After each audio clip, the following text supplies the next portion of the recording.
So we had a gigantic story drop this week about top-level financial crimes.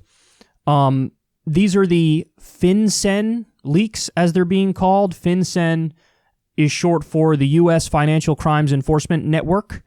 So these are the people at the U.S. Treasury Department who combat financial crime.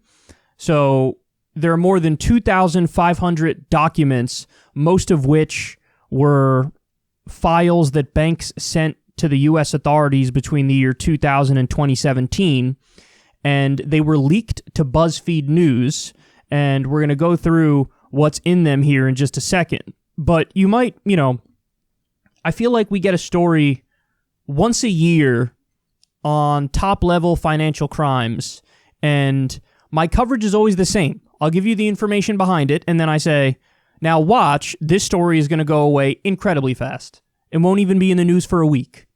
It'll be gone very, very, very soon. Because, corporate media really doesn't do a good job covering the crimes of their fellow corporate buddies. So, this is part of the problem. You don't have reporters and journalists. Actually, that's not fair, because those are the people who uncovered this. So it's not print outlets with people doing investigative journalism. They're not the problem. The problem is that certainly the 24-hour cable news networks, they just don't do deep dives on important policy stuff or important scandals like this that basically expose their friends for what they are. It's elites throughout corporate media, and so they're going to protect other elites. And if this got any coverage whatsoever, it was very quick.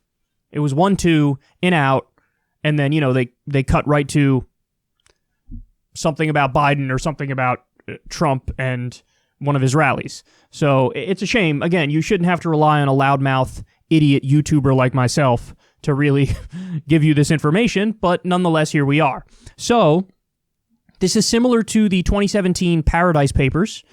I don't know how many of you remember those, but that revealed that there was offshore financial dealings of politicians, celebrities, and business leaders where they were, committing financial crimes, avoiding taxes. It's kind of like this gigantic industry to basically hide the money of politicians, celebrities, and business leaders so that they don't have to pay any taxes. Then you had the Panama Papers, and I believe that was in 2016. And that showed how wealthy people were using offshore tax regimes to their benefit. So here's what's in these new leaks. Okay, let's go through some of it. HSBC allowed fraudsters to move millions of dollars of stolen money around the world, even after it learned from U.S. investigators the scheme was a scam. So in other words, they knew they were, doing the dirty work for fraudsters, and they didn't care because they were getting their cut. Then you have JP Morgan allowed a company to move more than $1 billion through a London account without knowing who owned it, and then the bank later discovered, wink wink, that the company might be owned by a mobster on the FBI's 10 most wanted list.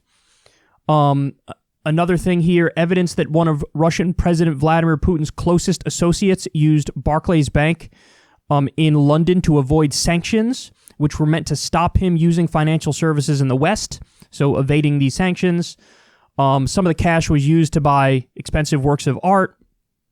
And then the next thing there, that just says that there were basically 3,000 UK companies that were listed in the files for suspicious activities. The United Arab Emirates Central Bank failed to act on warnings about a local firm which was helping Iran evade sanctions. So a lot of this stuff is schemes to evade sanctions. But really, in my opinion, the biggest one is that last one right there. Probably the first one, or I should say the first two, and then the last bullet point here, where it says, Deutsche Bank moved money launderers' dirty money for organized crime, terrorists, and drug traffickers.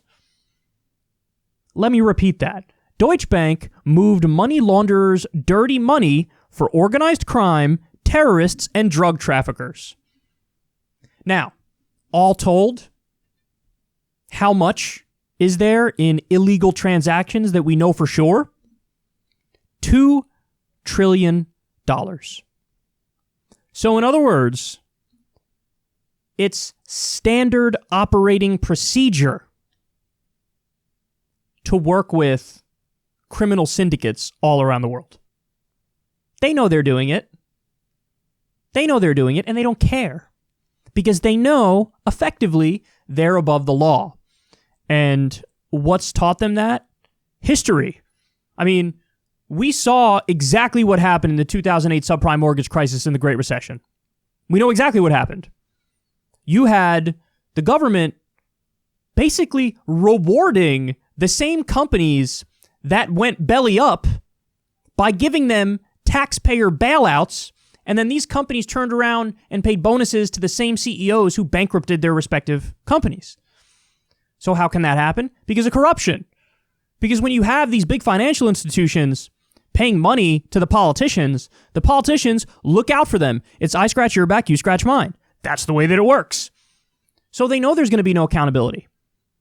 I mean, Goldman Sachs had fraud as a business model, and all they had to do was pay a fine. And at the end of the day, if you do the math on the numbers, you find that it was actually net profitable for them to do fraud. So you know what? They're going to keep doing fraud. So if we don't have policing of the white-collar criminals, well, then the white-collar criminals are going to keep committing crimes.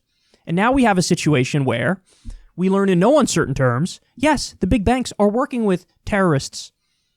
They're working with, drug cartels.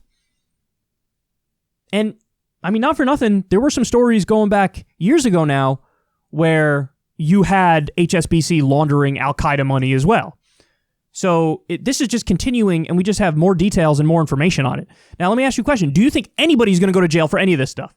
No.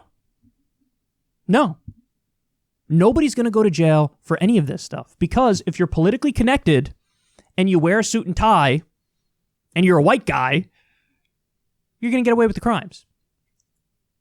When you look at local news reports, it's wall-to-wall petty crime. Somebody robs a convenience store, or something like that, and they'll scare the pants off of old white people watching that.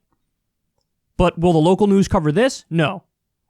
Will national news cover this in any serious way, where they highlight the scandal that it is? No, of course not. Of course not. So you get this distorted picture of who the real criminals are and just how much crime is being done.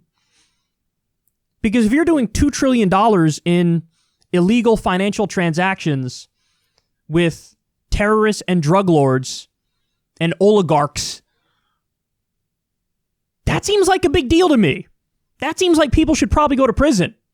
That seems like, at least in some ways, you have the biggest banks and these financial institutions are somewhat responsible for the crimes of the drug cartels and of the terrorists. If they didn't have the money that they had, if they didn't have access to that money, then they probably wouldn't be able to do a lot of the things that they get away with.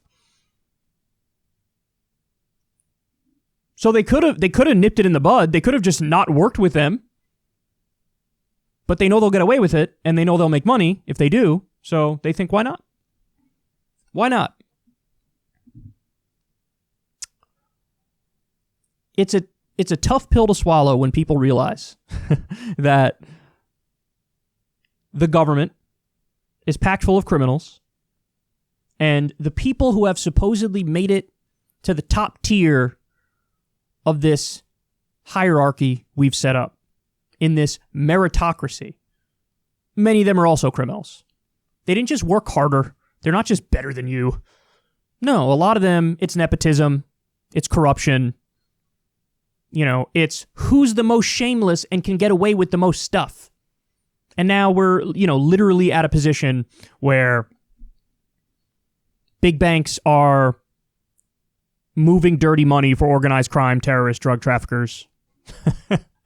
And they know there's going to be no accountability. So just a stark reminder of who's really in charge in society, who's really running stuff.